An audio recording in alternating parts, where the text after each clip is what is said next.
soldiers like no one.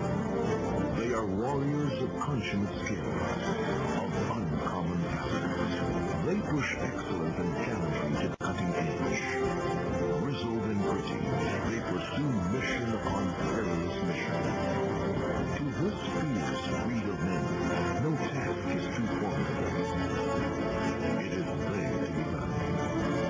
Efficiently, effectively. They are the few, the proud, the Philippine Marines. An organic part of the Philippine Navy, the Marines are the rapid deployment strike force of the armed forces of the Philippines. In an archipelagic nation like the Philippines, with thousands of kilometers of vulnerable coastline, the Marines play a vital role. No force is better poised to assault the enemy, be they insurgents, terrorists, invaders, or criminal bands who seek refuge in the nation's remote islands. The Marines' primary mission is to strike deliberately and decisively in amphibious assault operations. Alongside this, the Marines provide security on naval bases and stations, as well as other government installations. Their fighting prowess, unflinching loyalty, and operational effectiveness are such that the safety of key Philippine officials and foreign dignitaries are often placed in the hands of the Philippine Marines. A high level of public trust also makes the Marines a natural choice to perform a variety of tasks.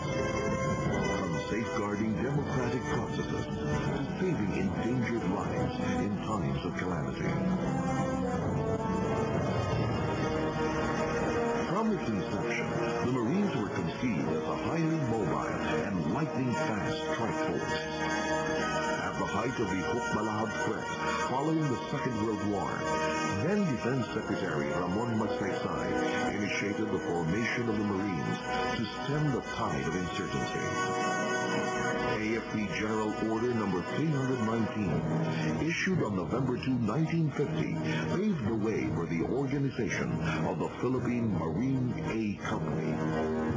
With the Corps of Volunteers seasoned by the war and led by Lieutenant Manuel Gomez of the Philippine Navy, the 1st Philippine Marine Company launched its first amphibious assault on April 19, 1951 at Umiray, Quezon. After 2 months, the elite fighting force got its baptism of fire in its first major encounter in Nueva Ecija. A few years later, the Marines successfully hunted down the slippery Muslim rebel Haji Kamlon in the Cebu Sea frontier. From then on, there was no stopping the Marines. With each passing decade, they waged campaign after critical campaign to help turn the tide against the books, the New People's Army, and various factions of Muslim secessionists, and to neutralize heavily armed bands of terrorists. As the Marines expanded their functions, developed their unmatched brand of warfare, nurtured their unique culture, and earned the nation's confidence through the years, the company grew into a battalion, and subsequently into a brigade, and into what is now known as the Philippine Marine Corps. To a large extent, the present-day Marines remain true to their initial calling, a lean and mean strike force on constant alert, one with a proud tradition that rings loud and clear across the Corps. Today, the Philippine Marines are made up of 3 rifle brigades and 10 battalion landing teams deployed in critical pockets of the archipelago. The Marine Battalion landing teams comprise the primary operating forces of each brigade. To enhance its assault capabilities, every battalion has its complement of artillery and armored units, plus support elements such as scout snipers. The big guns soften well-entrenched enemy positions for attack, while light armored vehicles function as modern-day battering rams, prying open deep enemy layers for assaulting Marine troops. The reconnaissance elements, masters of camouflage and deception, exploit the natural terrain to gain prime offensive positions.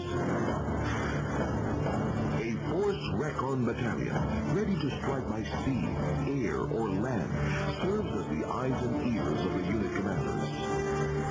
Its highly trained operatives survey every attack landscape, pinpointing optimum strike zones and clearing the field of mines, booby traps, and other obstacles.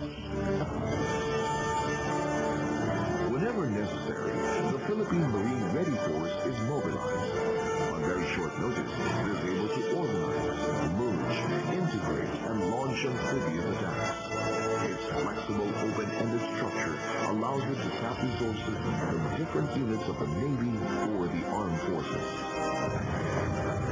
Enabling the operating units to do their job effectively are the Philippine Marine Corps Vital Support Units. The combat and service support units man the high-caliber weapons that reinforce marine warfare operations. The unit's efforts have often been dubbed as the deciding factor in encounters, allowing the Marines to accomplish missions while keeping lives